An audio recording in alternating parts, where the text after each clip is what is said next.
Izuku POV. As 5 kids, no older than 4, stood in front of a gate of fences, in the middle of the forest outside Mizutafu. The locked part of the fence opened wide. The 2 fences posts blasted off and laying on the ground with scorch marks. The remaining fence held up signs that warned that it was a restricted area. "Come on!" the lead kid shouted. His still smoking finger pointed towards the restricted area. "Let's go fight bad guys and catch Pokemon." The lead kid had spiky blonde hair, ruby red eyes, and wore khaki shorts and a navy blue shirt with a skull on it. In the bag strapped to his shoulder was a bag full of Pokeballs, likely stolen from his parents. He also held a bug-catching net in his other hand. By the boy's side was a short bipedal Pokemon, its fur bluish with a cream-colored underside. Its arms looked like 2 stubby paws. Its eyes looked closed and had a long but thin snout. What was most unique of this Pokemon was the 4 red circles on the back of its spine. Sinadquill. The Pokemon shouted its name in excitement, the spots on its back lighting up and engulfing its back in fire, though the Pokemon wasn't affected by it at all. "Yeah!" the other 3 kids shouted, obeying the lead kid's order. One had spiky black hair with a purple shirt, brown shorts, and a pancham by his side. Another had light black hair flowing from the sides who had a toothy smile, wore a light blue shirt and dark gray shorts, and by his side was a Tangela. The last kid was wider than the other 2, with a scruff of brown hair keeping him from being bald, wore a white shirt and green shorts, crimson red wings sprouted out his back, and a Spearow hovering next to him. The kids' Pokemon cried out their own names, mimicking the lead kid's Cyndaquil. "Oh why yeah," the last kid said hesitantly. The last kid had messy green and black hair, emerald green eyes, and wore an orange shirt with blue shorts. By his side was an Eevee, who too cried out its name in hesitation but followed the lead of his owner. That was me and Eevee, back when we were around 4 years old. We followed Kakin and the rest as they passed the gate, myself hesitant to cross because of the signs. But seeing Kakin walked by with such courage and certainty filled me with awe and similar courage. "Come on, Eevee," I said to Eevee, passing the fence and rejoining the others from behind, all the while looking at the blonde kid in awe and respect. Eevee nodded and followed his trainer, looking at the Cyndaquil beside Bakugu with a look of curiosity. Kakin was always so confident and assured of himself, no matter what he decided to do. He always ran towards that goal unafraid and excelled. All the neighborhood kids followed him everywhere. Kakin's Cyndaquil was equally as vocal and confident as its owner that the kids' Pokemon followed its lead too. While they were arrogant and narcissistic, they always inspired me to be courageous as well. His courage inspired me to be the same as him. But then his quirk appeared and everything started to change. He started to change. And before I knew it, the kid I looked up to, my best friend, turned to my worst bully and tormentor. Anyone has a chance of redemption. Right. 3rd POV. Izuku arrived at his 2nd day of UA High School. His finger was all rested up after a good night's rest. He woke up at the break of dawn and did an hour of standard exercise before showering and leaving for school, Pikachu trying to make the journey a race. He met up with Ida on the way in, followed by Momo as her limo dropped her off by the entrance. They proceeded to find and arrive at room 1A where they talked and waited for the rest of the class to arrive and the start of the class. Izuku was hounded by Kirishima and Kaminari, the 2 recalling the apprehension test from yesterday and hounded him for what his quirk was. The more people who came in, the more people asked what his quirk was. The most determined of askers were Hagakure, Uraraka, Ida, Kirishima, Nina, and even Todoroki when he came in perked up at the topic of Izuku's quirk. "My quirk?" Izuku asked, after receiving nods from his classmates. Izuku looked at Pikachu nervously, the electric mouse Pokemon equally as nervous. "What should I say?" Izuku panicked internally. "I can't tell them about One for All. What did I tell Momo and Serena about it?" "Oh yeah right. It's called Aura Force," Izuku said. "Aura Force?" Uraraka repeated confused. "Let me explain," Izuku said. Aura is the spiritual life energy that resides in both people and Pokemon. Many Pokemon researchers claim that it is a key component in not only our life essence but also part of the bond between people and Pokemon. Pokemon can also use their own aura to power themselves like Lucario. My quirk allows me to access my aura safely, giving me super strength and speed. Not technically a lie, Izuku muttered mentally. Good thing All Might helped me when rewriting my quirk status. I think I got it, Kirishima said. But what about that lightning that shot out of you? And your finger? Uraraka joined in. Why did it break during the ball toss? Like what happened during the entrance exam? The lightning was the excess energy of my aura, Izuku answered. My aura took a while to build up before I could use it safely, so my quirk manifested later than usual. Even so, if I use too much of one, I mean my aura, in any given limb I strengthen, my limbs break. I can use it safely by allowing the energy to flow throughout my body continuously and safely, but the excess energy of my aura spills out as the green lightning. When I threw the ball in the ball toss, I used my current 100% of my aura on my finger to launch it farther. How much can you use before breaking? Ida asked. About 5%. Izuku answered. I can sometimes push it up to 6% for short while. The group of students there had wide eyes and mouths at the revelation of Izuku's power. Even though he told me before, it still surprises me how powerful Izuku actually is, Momo thought. And since his aura is still growing, he is sure to get stronger over time. Interesting, Ida thought. I know other quirks sometimes use their own vitality or energy to power themselves, but I never heard of a quirk that uses one's own life force. That sounds rather dangerous. That sounds awesome, Kirishima said. And so manly. We definitely need to spar sometime, Midobro. Midobro. Izuku stuttered, confused. Pikachu chuckled at the name. First those hilarious names from your girlfriends, and now this. Oh, I'm going to hang this over your head. Midobro.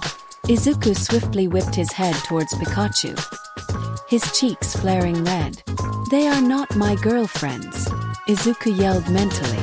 Whatever helps you sleep at night, easy. Pikachu fired back with a smirk. Izuku grumbled, but before he could say anything, Kaminari said, Hey, by the way, Midoriya, how come you can talk with your Pikachu? You two look at each other and seem to have a conversation but say no words.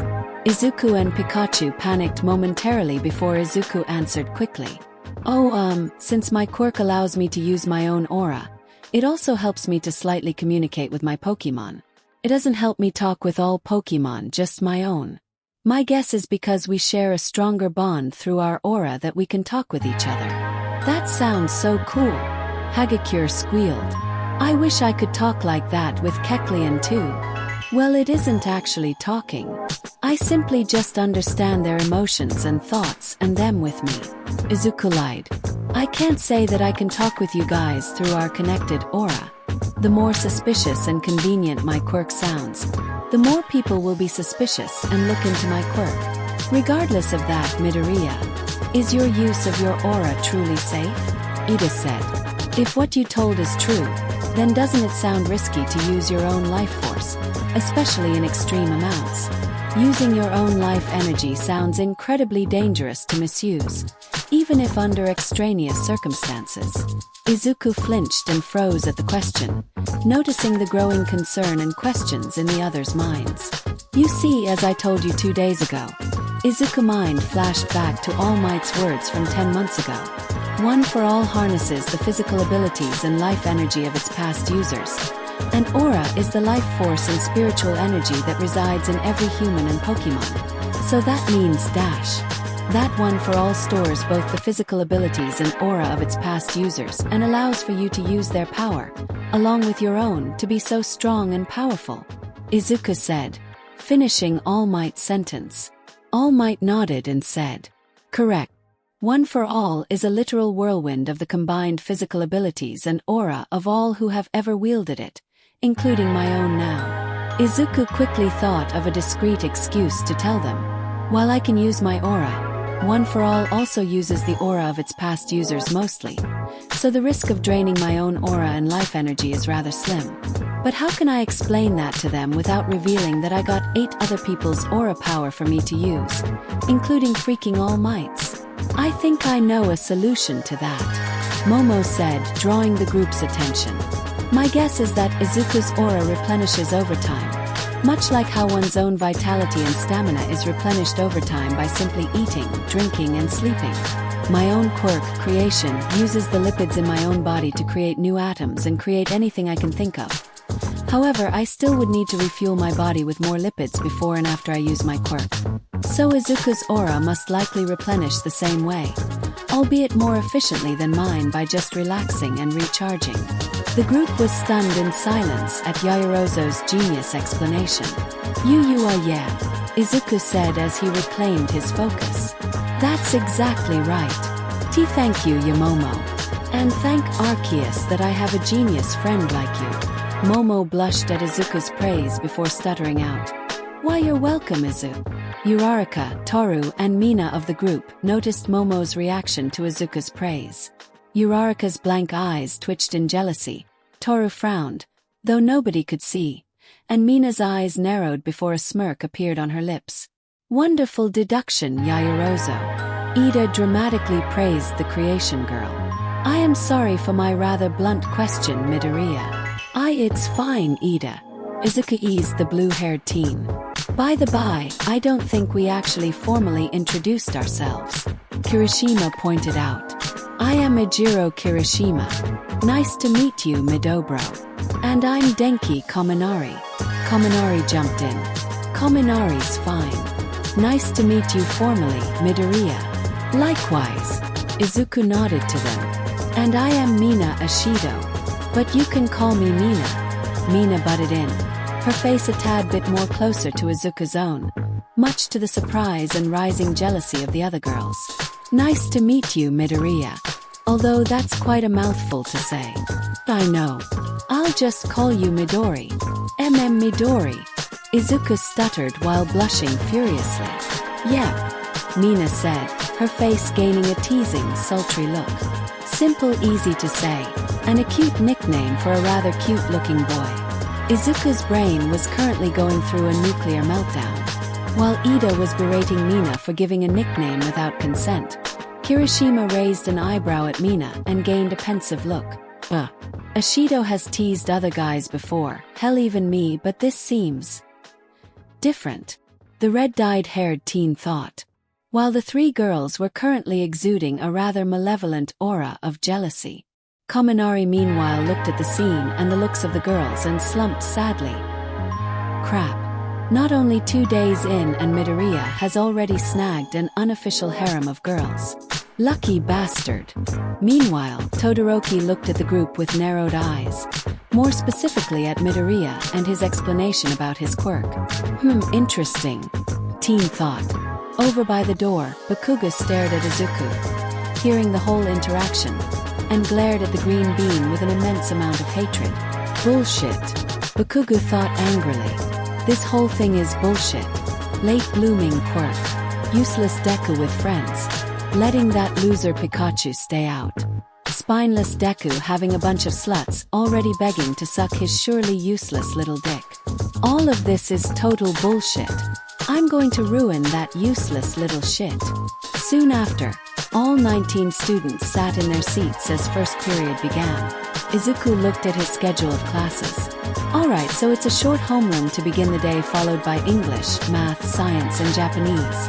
Then it's lunchtime, and wrapping the day up with hero training and hero-related classes at the end of the day. Sounds simple enough. Although I wonder if Mr. Aizawa is going to have us do another test where we could get expelled again. Shut your fucking mumbling mouth, Deku, before I blast it off. Bakugo growled in anger and annoyance. Izuku flinched, quickly shutting up before recomposing himself and trying his best to ignore the glare from Bakugo in front of him. Of all the students to put you near, and it's him. Pikachu grumbled. Yeah, the universe has it out for you, boss. Aizawa stepped into the room and stood in front of the class. Good morning, Mr. Aizawa. The class sans grumbling Bakugo all said. Morning. Aizawa yawned out. As your syllabus surely states, this will be a quick homeroom.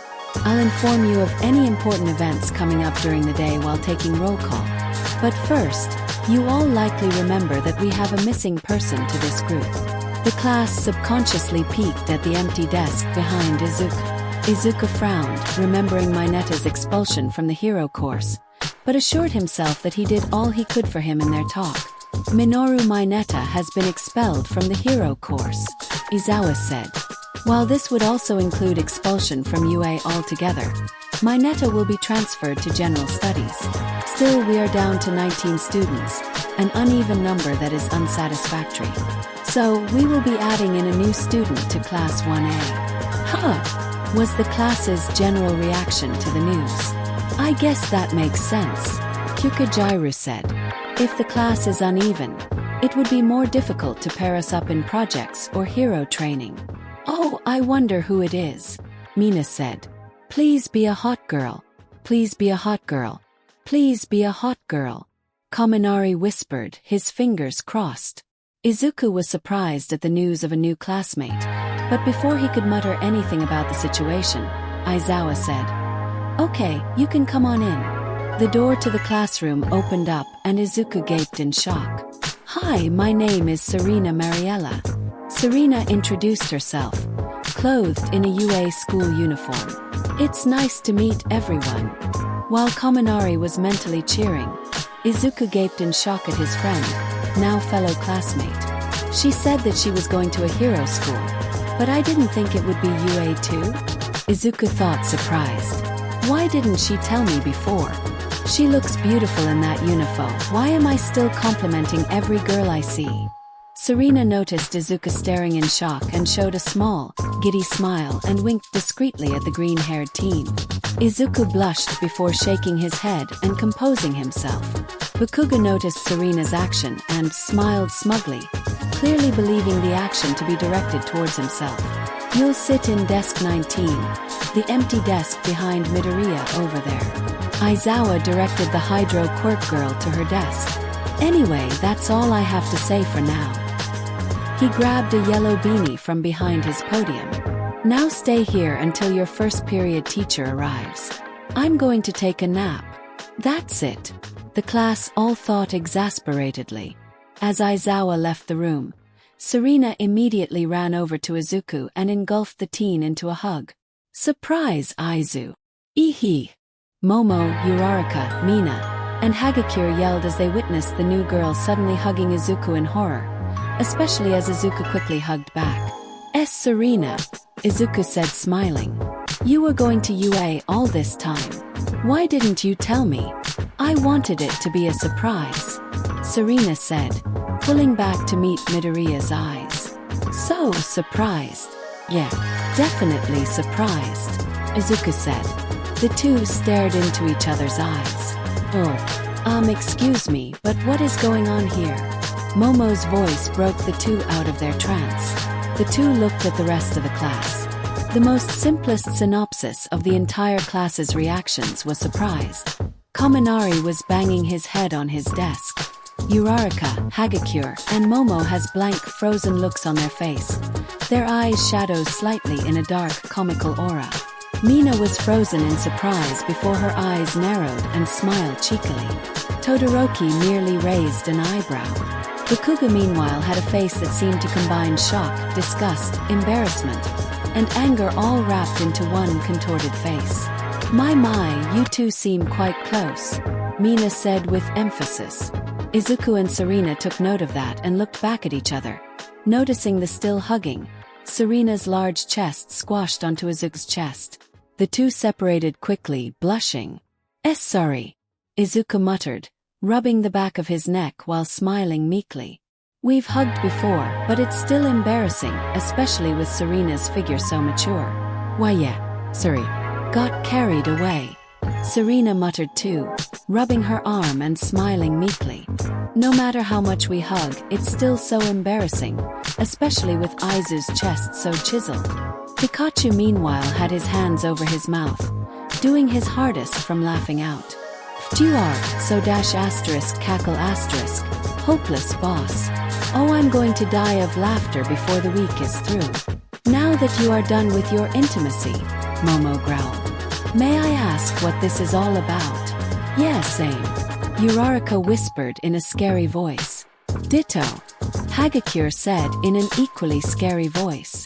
Izuku tried to say before the bell rang, signifying the beginning of first period. I'll tell you guy at lunch. His classmates nodded acceptably. Izuku and Serena sat down in their seats, giving each other one last smile. Izuku looked forward to find Bakugo glaring at him with eyes full of hatred and rage, causing the green-haired teen to be momentarily frightened. Serena frowned, but before she could say anything, Present Mike burst into the room. Welcome Class 1A to English and Grammar. Present Mike yelled out while posing. Are you young listeners ready to rock? A few hours later, you met before UA. Izuku sat in a table in the large UA cafeteria. After finishing up the first 4 classes of the day, 1A headed to the UA cafeteria for lunch. It took a few moments for Izuku's friends to snap him out of him fanboying over Lunch Rush, the cook hero, and his Slurpuff, who served them the food. Now, seated in a table, Izuku faced the questions of his friends and fellow classmates. Serena sat by Izuku's left with Pikachu, who munched away on some electric-type Pokemon food, while Momo took the right. Uraraka, Hagakure, and Mina sat on the other side of the table, with Ida beside the 3. Kirishima sat nearby, in hearing distance, with Kaminari, Zero, and a fuming Bakugo. The rest of Class 1A sat in different tables, but made sure to seat close enough to hear Izuku, curious over how he and Serena knew each other before UA. Yeah, Izuku said. We met while I was jogging around Dagoba Beach. Poor thing was almost having a heat stroke, so I cooled him off with my quirk. Serena jumped in. We talked, said that we were both going to a hero school, but I decided to keep the fact that it was UA a little secret. Worth it. Wait a moment. Ida interrupted. Did you take the practical entrance exam? Because I don't remember ever seeing you there. I think it would have been easy to not spot her with all those examens there, Ida. Uraraka pointed out. No, I didn't take the normal entrance exam. Serena answered. I actually took the recommendations entrance exam. Now I remember. Momo said suddenly, her eyes lighting up with clarity. I thought I recognized you. Flashback. Momo stood before a line as she looked at the 3-kilometer-long obstacle course, the course consisting of several turns and hills. Several Pokemon were spread around the course that seemed to be obstacles, and the course revolved around and snaked over several parts of the lake the course was over. She could also see remnants of what appeared to be shards of ice along the path. Momo wondered if perhaps the previous group that went included an ice quirk user. Okay, recommended examens. Present Mix's voice snapped her out of her analysis of the course. She turned to look at the voice hero as he continued. This practical portion of the exam should be a piece of cake. All you have do is run along this obstacle course to the finish line way over yonder. Mike pointed at the finish line at the end of the field. But of course it wouldn't be an obstacle course without some gnarly obstacles to impede your path. Be sure to get there first or as fast as you can. But be warned, attacking other examens is a big no-no and you must keep to the course's path. Momo looked at her fellow examens. The ones that she took note of first was a blonde-haired girl with wavy blue highlights in her hair, and girl with wavy dark green hair and shark-like teeth. You examens ready to get going? Present Mike yelled. On your marks. Momo readied herself, mentally picturing a bike to create and ride and opening up the buttons of her track shirt. Get set. Go. Momo immediately took off with the other examens, while finishing opening her shirt and instantly creating and ejecting a bike from her open stomach. She quickly hopped on and sped her way past the other examens. She passed by what she thought was several body parts flying through the air and almost thought that someone was ripped to pieces somehow, before she noticed that they moved around through the air sentiently, so she quickly figured it was someone's quirk. She almost rode of the ledge of the course as she brought her attention back to the course. Momo looked behind her through the bike's side mirrors and noticed the blonde-haired girl controlling and drawing in water from the lake below and using the water to slide on, like she was surfing on land. At the end of the race, Momo managed to score first place in a photo finish with the floating body parts, that then latched onto each other to reveal that it was the green-haired girl from before. They were quickly joined by the water-sliding girl a second later, just as the horn sounded off.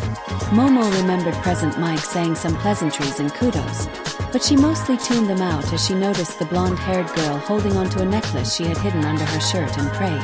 Flashback over. I wanted to tell you before that you did well with your quirk, but I wasn't able to find you afterwards. Momo continued. So, you used the water below the lake to surf under for better mobility. Ida analyzed. Impressive. Thanks, Serena said. She lifted her hand up and the orange juice from Ida's bottle flowed out and hovered over her hand in a ring. My hydro quirk allows me to absorb in and control the molecules of any type of water and allows me to shape and use it however I wish, though I do need concentration. Serena held her hand towards Ida and the orange juice flowed back down Ida's bottle. Thanks, so cool, Mina said. No wonder you got in on recommendations. You too, Yamamo. That creation quirk of yours is very awesome. Yamamo, Momo said, confused. Well, your last name is a little long like Midori's. And with Midori always going Yamomo, I thought the name fit. Mina explained. I hope it's alright. Momo smiled. It's alright, Mina. I would happy to have such a nickname by friends. I guess your forgetfulness to call me by my first name did something good after all, Izuku. Izuku rubbed his head embarrassed. Sorry. I guess I never really had anyone to call by their first name, other Serena. Why? Uraraka pondered. Didn't you have friends in your last school? Izuku froze before looking down at his food with a somber look. No, not really. The only friend I had as a kid was Kabakugu, and even then he and everyone else didn't really like to associate with a quirkless kid. Why would they think you were quirkless? Hagakure asked. You do have a quirk. My quirk manifested late due to my aura having to grow at a certain point for me to use. Izuku lied. It didn't manifest until a week before the entrance exam, and even then, you and Uraraka saw what happens if I go overboard. But before then, all the kids at my former school, they didn't bother wasting their time with a quirkless Deku. The mood at the table grew awkward and tense. Uraraka and Hagakure felt terrible for ultimately asking those questions. Ida shook his head at the shameful actions and views of Izuku's former classmates. Momo clenched her fist underneath the table. Anger directed at the kids from Aldera and guilt at herself for not knowing Izuku sooner and help him during this time. Pikachu growled at the memory of Izuku's former bullies and tormentors, sparks of electricity coming from his red cheeks. Serena looked at Izuku with sadness and awe. Izuku never liked talking about his old school, but he still told me about what he had to went through. Who tortured him? Serena peered discreetly at Katsuki Bakugu with utter disgust. But even through all that, Izuku never gave up on his dream. Even though he thought he was quirkless, he never gave up on his dream and goal, and inspired me to do the same. Serena smiled fondly at the memory of their first meeting. She looked at the sad green-haired teen. And even when he tortured you your whole life, you still won't out him because you believed he could change and to not be like him. You are one of a kind, Aizu. Well, screw them, Serena said, drawing their attention. If they treated you horribly just because they thought you were quirkless, then they were not worth it. You never gave up on your dream and goal, and you are here where you belong. And you helped me never give up too, even when others thought my quirk was useless. I'm only here because of you, Aizu. So thank you for saving me, hero. Izuku looked astonished, tears welling up from the corners of his eyes. He smiled gratefully and said, Thank you, Serena. They heard sniffles and returned their attention to the others where Hagakure and Mina were comically crying. That was so touching, Mina said. Uraraka wiped a tear from her eye and smiled. Ida was shaking before dramatically clapping. Bravo! Bravo! What a wonderful, heartful moment between friends. I have been honored to bear witness. Momo smiled and said, She is right, Izu. You are more worthy of being a hero than any one of those degenerates. You saved me as well before. And even when you only had a powerful and dangerous quirk for only a week, You still worked out how to use it properly and effectively when most people take years to figure out how to work their quirks. You are truly talented and worthy to be here. And we honored to be friends with you. Don't forget about us, boss. Pikachu jumped in. You're an awesome partner and even better friend to me and EV. Screw the haters that say you are useless. You aren't. We got your back and you ours. That's all that matters. My thoughts exactly. Izuku heard Eevee's voice in his head. As he felt Eevee's pokeball shift and move, Izuku smiled brightly and said, "Thanks guys. And don't worry, I'll do my best." Too bright. The group thought dramatically at Izuku's blinding smile. Meanwhile, Bakugu, overhearing the whole thing, clenched his fists in anger. After they finished lunch, they proceeded towards their afternoon class that would make up the rest of the classes. Hero Basic Training. "I am here," All Might shouted as he entered the room dramatically, coming through the door like a hero. Immediately, the class descended into anarchy. The students' eyes were wide in awe at the symbol of peace. Mouths either agape in awe or smiling ear to ear in excitement. Hell, even Bakugu was smiling. Holy crap! Kaminari swore excitingly. I can't believe it's really All Might. So he is a teacher. Kirishima smiled. This year is going to be so rocking and manly. I'm getting goosebumps. This is so cool, Jiro said. He's wearing his Silver Age costume, Azui plainly said, as All Might marched ridiculously to the podium. All Might's Silver Age costume consisted of a red, white, yellow, and blue suit. His upper half of the suit was a red suit that covered his whole chest and arms with white circles on his shoulders, white circles around his biceps, white lines going up from his sides, and a white circle in the middle surrounded by white lines shaped like arcs that reminded Izuku of the M-shaped version of an unknown.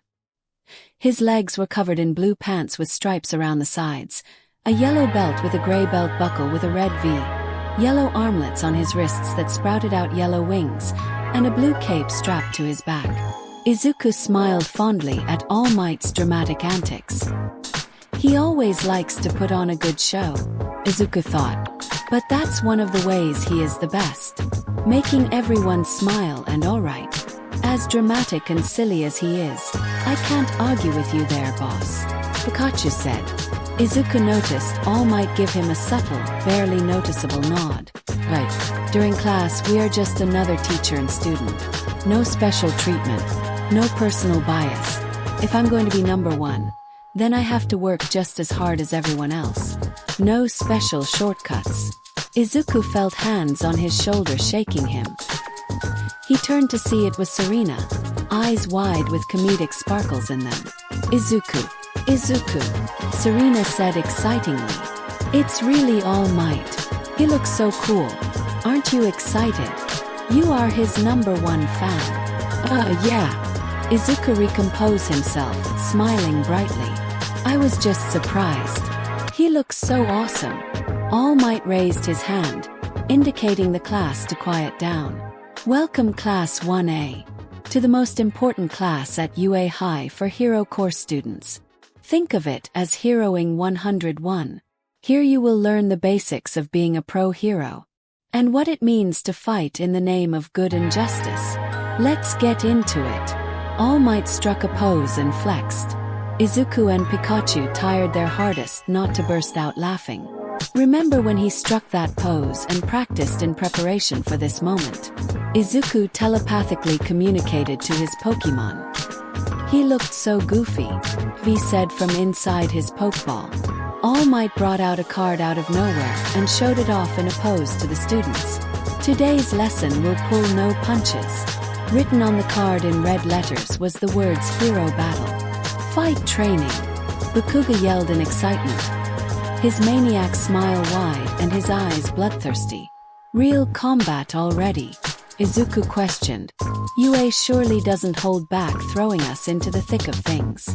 But one of the key things of being a pro is dash.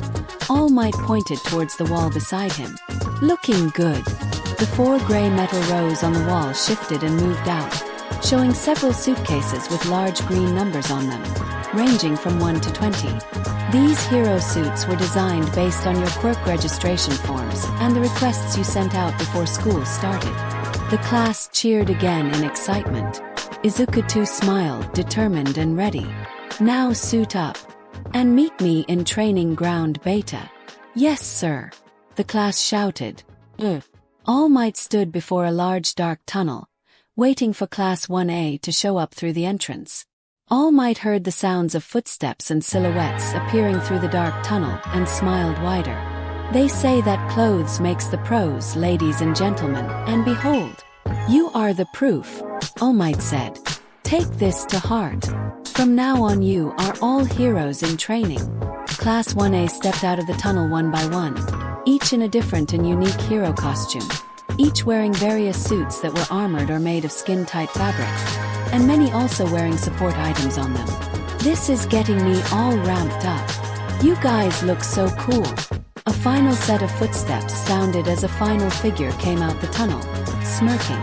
Flashback. 3 weeks ago, Izuku walked down the sidewalk alongside his mother, looking at his notebook, while mumbling excessively, filled with designs, along with copies of the clothing allowance and forms for his hero costume. Izuku. Inko snapped Izuku out of his mutterings. Calm down, Izuku. We are just going down to City Hall to update your quirk registration, not go to trial. Izuku Midoriya had changed over the course of Izuku's months of training with All Might. Over time, after the divorce between her and Hisashi Midoriya, Inko didn't bother worrying about her figure. However, after Izuku met All Might and she was brought on board with Izuku's training under Toshinori, she started to improve on herself as well. She ate a more healthy diet and started partaking in more stress-reducing exercises, allowing herself to relieve the stress and guilt she had kept up since that fateful day 11 years ago. Now, almost a whole year later, and the results showed. She was still around the same height as Izuku, though her figure became more slimmer, her waistline almost shrinking back to her original hourglass figure, but there was some ways to go. Inko even started wearing more fashionable clothes, with the help of her own best friend and, coincidentally, the mother of Katsuki Bakugu, Mitsuki Bakugu. Izuku was always curious as to why his mother decided on this goal of hers. Not that he had any issue with his mother becoming healthier as well and less constantly worried about him, but he would notice that during this time, his mom would go out more often, wearing fancy and fashionable clothes, some that Izuku swore weren't something Aunt Mitsuki would wear or that his mom ever owned, and saying that she was having a night out with Aunt Mitsuki. Normally these nights she would come home, smiling from ear to ear, eyes half closed, and giggling like a schoolgirl. Izuku would ponder if his mom was going back out on the dating market, something that he was also not opposed towards, but left him wondering. If so, why didn't she tell me? Shaking of the expositional thoughts from his mind, Izuku responded, I know, I'm just worried and double-checking to see if the designs I sent in didn't have any mistakes. I don't want to get back one of those poor suit designs that I made as a kid. Also, I'm worried that it would seem suspicious for someone who was thought as quirkless suddenly now has a quirk. Relax, honey, Inko said. We reviewed those designs 10 times back-to-back with Mr. Toshinori. They are perfect. And remember what Toshinori said. It was okay to change your quirk status as long as it wasn't too often. Izuku sighed. Okay, you're right. I just don't want to screw things up and let you and Toshinori down. You won't, sweetheart, Inko said. Just always remember, Izuku. Even if you are unsure of yourself when things look uncertain, just remember that you will have my full support and I'll be there with you. In here. Inko pressed her finger to where Izuku's heart was. Izuku smiled gratefully, eyes welling with tears. Always. Always. Flashback over. It isn't the flashiest costume ever, nor the most impressive, Izuku thought, his red and black armored shoes sounding off through the tunnel. But me, my mom, All Might, Eevee and Pikachu, we all helped design it. Izuku reached up and secured the respirator mask by his neck. A suit of my own hero costume. Izuku stepped out into the light. His hero costume on display. The suit was tight, yet flexible, for easy maneuverability, like a second skin. The suit's coloring taking on a dark moss green, with black and silver-lined stripes in the shape of lightning curving down Izuku's side and chest, the jagged edges of the stripes ending by the middle of his lower pecs and abs that were highlighted through the tight suit. White armored shoulder patches were placed on his shoulders that shaped at their ends to look like Pikachu's tail. His elbows were covered in black bands with his hands covered in white gloves with blue stripes by the wrists. A red belt was secured to his waist, its pouches holding first aid gear. His legs by the knees were covered in black armored gear and his signature red shoes were on. By his neck was a gray armored respirator, holes by the front to help breathe through noxious gases, and its sides lines in black stripes to imitate All Might's smile. And lastly, by the back of his neck was a green hoodie mask that Izuku could pull up to cover his face, the ears of the mask looking similar to Eevee's ears. Izuku looked at his gloves, smiling as he did some stretches to make sure it was easy for him to move around in. "Hey Deku!" Izuku heard Uraraka's voice, though slightly distorted. As Izuku turned, he said, "Oh hey Uraraka, how is you dash?" That was as far as Izuku got before turning into a blushing, stuttering mess when he looked at Uraraka. "Love your costume," Uraraka said. "It's really cool. Not too flashy yet not boring either. It suits you." Uraraka hero costume was a skin-tight black, white, and pink suit, emphasis on skin-tight. Her suit hugged her curves to great detail, which was super effective against Izuku's eyes and imagination. Around her waist and hips was a whitish-pink belt of sorts with a pink circle in the middle, and she wore large whitish-pink armored boots that reached up to her knees. Her shoulders were clothed in whitish-pink fabric and, meeting with a salmon-pink rings around the upper bicep, black fabric around the rest of her arms to large whitish-pink spherical orbs on her wrists with pink straps on them. A wide white stripe descended down the middle of her chest, with 2 black spots by her neckline and a black stripe by the middle of her stomach. She also wore a white helmet on her head, a pink visor showing her whole face with the white helmet arcing around her head and pink handle-looking objects sticking out behind where ears would be. "I should have been more specific for what I wanted," Uraraka said, nervously rubbing the back of her head. "This bodysuit is skin-tight." "You can say that again," Izuku muttered out. "What was that?" Uraraka asked. "Oh, nothing." Izuku quickly corrected himself, blushing furiously. It's just, you look really good in that." Uraraka froze, her face suddenly red. Thank you, Deku." "Oh, so embarrassing." Uraraka stuttered, turning around and cupping her face in blushing embarrassment. "Don't forget about us, Easy." "Yeah, we are starting to get jealous here, Midori." "Indeed. How do we look?" Izuku turned to where the voices redirected, and if his face was blushing red, it was like a tomato now. If their hero costumes were to be summarized in one word, it would be revealing. Momo's hero costume was a sleeveless crimson leotard that showed her slender arms and curvaceous legs in all their glory. Around her waist, doing a decent attempt to hide her hips and ass, were 2 golden utility belts, with a large brown book on the back. Around her shoulders and lining rest suit were silver lines and a thinner, smaller belt around the top portion of her chest, which directed Deku to the fact that her crimson leotard was open in the front, exposing her pearl-white skin from her neck to her navel and showing a generous amount of her cleavage. Mina's was the least revealing of the 3, but its certainty emphasized her rather attractive, athletic body very well. Mina's suit consisted of a skin-tight purple and turquoise bodysuit, a camouflage patterning the colors of the suit. It clung onto her athletic body like a second skin, defining every curve eloquently, and ending just above her breasts, yet revealing a decent amount of her large cleavage. She finished up her attire with an unbuttoned, sleeveless, cropped tan waistcoat, white fur along the collar, violet and beige-colored boots, and a white mask over her eyes. Hagecure's was the most revealing, because all that she wore was a pair of light blue gloves and light brownish-gray boots.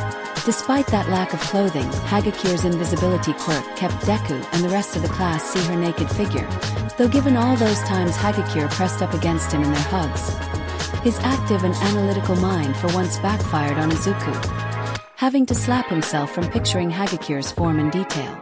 Amazing," Izuku whispered out before recomposing and said, "You guys look great." I'm guessing that you wanted as much open skin for your quirks. Momo blushed before saying, "Thank you, Izuku, and you are right as always. My quirk creates any object I want, but I need as much bare skin as possible to create it from anywhere." "Thanks for the compliment, Midori." Mina purred, a tiny purple blush on her cheeks. "I wanted my suit to be flexible enough for my dancing and agility, yet tight for extra appeal." Izuku's blush only grew when he heard the words tight and flexible. "Same here," Hagakure said. "Except for the creation thing, I kind of have to be fully naked if I need to be fully invisible. My quirk doesn't work on the clothing I wear."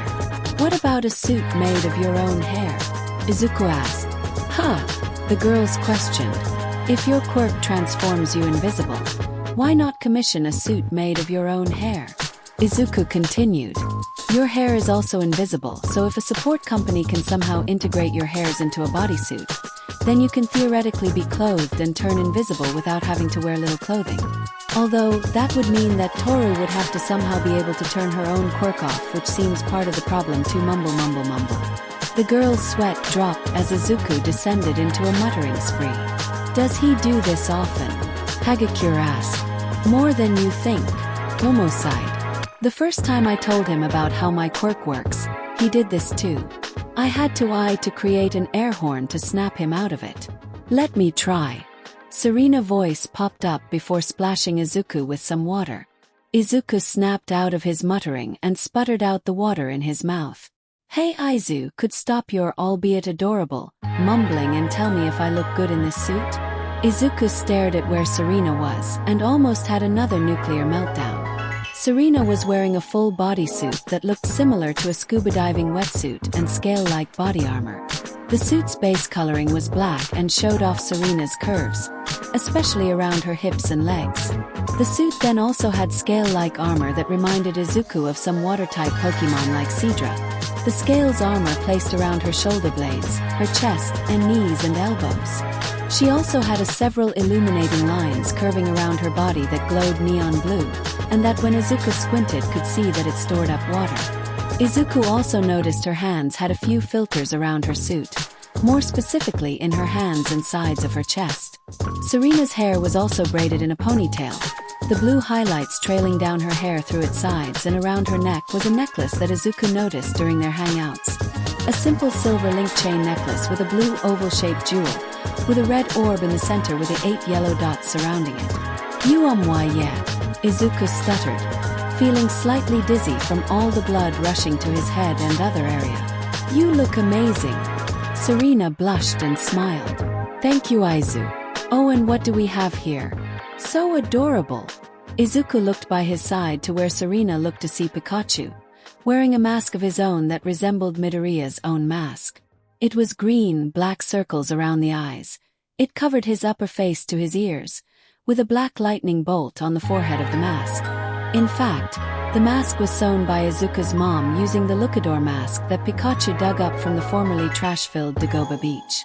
"Pika Pi!" Pikachu cried out. "So cute!" The girls squealed. Even the sophisticated Momo squealed and joined her fellow girls hounding the yellow mouse Pokemon. Izuku raised an eyebrow at the yellow rat as it basked smugly in the attention. "Suck up!" Izuku telepathically fired at his Pokemon. "What boss, you jealous?" Pikachu fired back. "It's not my fault, I'm adorable as hell." Izuku frowned comedically in slight jealousy. Meanwhile, the symbol of peace looked at his predecessor's hero suit and his smile grew wider with pride.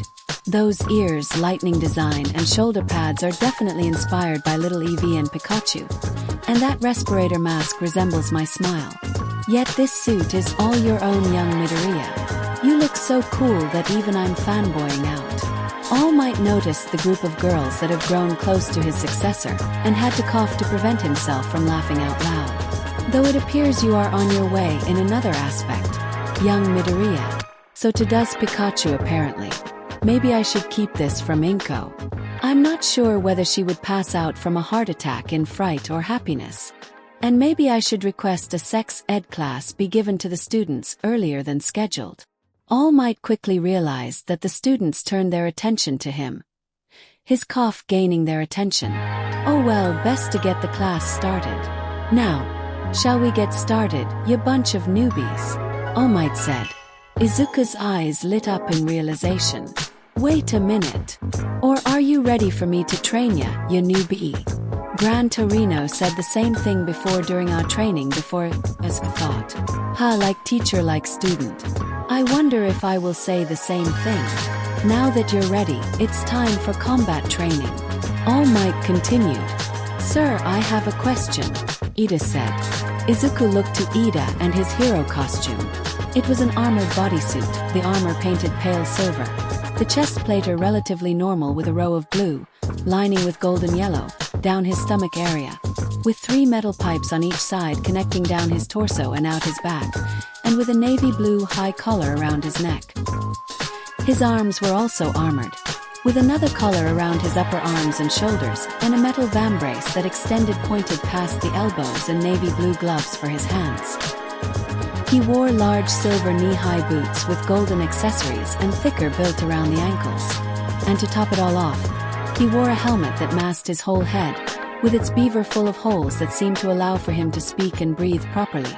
The top part of the helmet resembling a biker's helmet, 2 curved horns sticking out behind his head, and another singular one sticking out from the back of his head. He looks like a robot samurai mixed with a race car, Izuku thought. It's so cool. This is the fake city from our entrance exam. Ida continued. Will this mean we will be conducting urban battles again? Not quite. All Might responded. Instead, I will be bumping you up 2 steps ahead of the usual. Most of the villains' heroes' fight on the news happen outside. However, statistically, the most dastardly and conniving of villains and criminals that heroes face happen indoors. Backroom deals, home invasions, robberies, secret lairs, these kinds of encounters happen inside, with close spaces and twists and turns to evade and lose pros. Truly, the most intelligent and expert of evildoers hide and strike from the shadows. Izuku nodded, remembering his encounter with the sludge villain. It attacked him in a dark and covered area where nobody was present, and there was a single victim to strike and no heroes to help. If it hadn't been from All Might, I would have been dead and likely some meat puppet for that sludge villain. But there isn't an All Might or any hero in those places all the time. I was lucky. Others are not. For this training exercise, you will be split into teams of 2, good guys and bad guys, and fight 2 on 2 indoor battles. All Might announced. Isn't this a little too advanced? Shui asked. Before All Might could answer, he was bombarded with multiple other questions. Will you be the one deciding who wins, sir? Momo asked. How much can we hurt the other team? Bakugo growled out, sneaking a look towards Deku. Do we need to worry about the losing team getting expelled like last time? Uraraka asked nervously. Will we be able to use our Pokemon in this training exercise? Serena questioned. Will you be pairing us up on chance or comparative skill? Ida asked. Is this Cape Magnifique? Oyama asked. All Might's happy smile became strained and annoyed. I wasn't finished talking. He croaked out annoyed. Plus, that last one was even important to the situation. He whispered that last part out. All Might coughed to get their attention before bringing out a stack of papers that he started to look over. Listen up. Izuku's sweat dropped while Pikachu gaped in disbelief. No, is that a script? Pikachu questioned. You're joking, right? Eevee communicated through his Pokeball. No, we are not. Izuku said through their telepathy. The situation is this. All Might began. The villains have hidden a nuclear missile somewhere in their hideout. The heroes must try to foil their plans. For the hero team to succeed, they either have to catch the villains or recover the weapon. Likewise, the villain team wins if they either capture the heroes or protect their payload till the timer runs out. Additionally, each team member will be allowed 1 Pokemon to use in the exercise, and they will be eliminated upon fainting or their partner's capture. He couldn't have just memorized that, Pikachu said.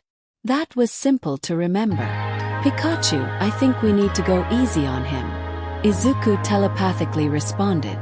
All Might only has experience teaching myself, not a whole group of students. To decide on teams, we will be drawing lots. All Might held out a yellow box with a slot and the word lots on the front. Isn't there a better way to decide on teams? Ida questioned. Think about it, Ida, Izuku responded. Heroes often have to team up with other agencies and pros on the spot. This training could help simulate that experience. I see, Ida said. Life is a series of random encounters and variables. Thinking on it now, it would be illogical any other way since it would waste time and energy. Excuse my rudeness, Ida bowed. No sweat, All Might said. Now let's draw. As the students selected their lots, a few had thoughts running through their heads on what they wanted. Don't pair me with or against Kaken. Don't pair me with or against Kaken, thought the green cinnamon roll. Please pair me with Deku. Pretty please. Uraraka prayed with a blush. I wouldn't oppose being paired with Izuku. Momo thought, her cheeks glowing slightly. Hopefully I'm paired with Aizu. Serena thought. Please get me Easy's team. Please get me Easy's team. Hagakure bounced in anticipation. I wonder if I will get Midori's team. It would be fun to tease him some more. Alone. Mina thought sultrily. Pair me against Deku. I want to finally put that useless nerd in his place. Thought our resident blonde Pomeranian. Finally the teams were drew. Team A. Ochiko Uraraka, who looked excited, and Izuku Midoriya, who was nervous. Team B. Mizo Shoji and Shoto Todoroki, both looking stoic and blank. Team C. Serena Mariella and Momo Yaoyorozu, the two smiling to be working with friends and yet secretly disappointed. Team D. Katsuki Bakugo and Tenya Ida, the two looking at each other with clear signs of disappointment. Team E. Mina Ishido and Yuga Aoyama, one posing dramatically while the other slumped in disappointment. Team F. Koji Koda and Rikido Sato, one nervous, the other pumped up. Team G. Denki Kaminari and Kyuka Jairu, one smirking with confidence, the other neutral. Team H. Fumikage Tokoyami and Tsuyu Ajiri, the two blank-faced. Team I. Masaru Ojiro and Toru Hagakure, one nervous while the other was also disappointed. Team J. Hanta Siro, whose expression was masked by his helmet, and Ejiro Kirishima, who was pumped. Uraraka was cheering mentally like a mad woman, while the other girls stared in jealousy, and Izuku was nervous about who his team was up against. All Might stood between two boxes, the black one representing the villains and the white one representing the heroes. The first teams to go up will be these guys. In his hands was a black ball with a D and a white orb with an A. Izuku's eyes widened in shock and slight horror, while Bakuga's widened in shock before switching to a malevolent smile. Team A will be the heroes and Team B will be the villains. Serena's eyes widened too in horror, paling at the notion of her Aizu facing off against his bully. Momo, Mina, and Hagakure too looked concerned over Izuku and Uraraka, especially with Bakuga's clear distaste towards Izuku. Ida gripped his hands in annoyance to have to fight against his new friends. Pikachu's eyes narrowed on the explosive team. Finally, I get the chance to wipe the smug grin off your face. All Might meanwhile cursed at himself internally. Damn it, All Might. You just nicked your successor onto who you clearly suspect has been his bully. Damn it, I can't change the results.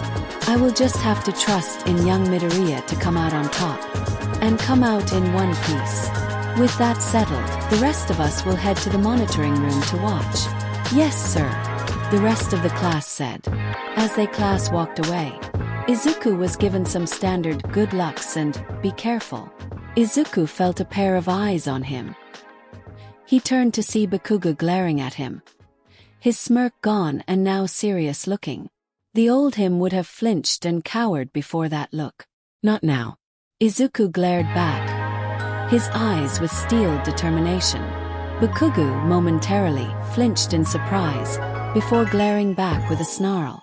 The two stared each other down, both, for once, having the same thing running through their heads. Bring it on.